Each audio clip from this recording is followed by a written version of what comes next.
when one looks at the independent literature, so studies which are not sponsored by the vaccine manufacturers, so with relation to Gardasil, there have been several reports documenting multiple sclerosis and encephalomyelitis, which is brain inflammation, in girls who have received the Gardasil vaccine.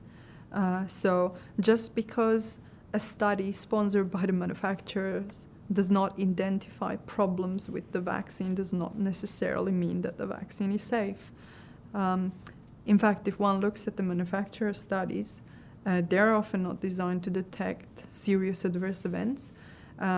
There was a study done by a group of researchers sponsored by GlaxoSmithKline, and they were looking at Cervarix, which is another HPV vaccine, and the authors acknowledged that none of the studies that they evaluated has been designed, none of these studies have been designed to detect autoimmune diseases.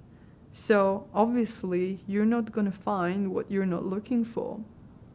And in spite of these obvious flaws, they concluded that there is no evidence that Cervarix is associated with increased risk for autoimmune diseases. And this is absurd because you haven't looked for it.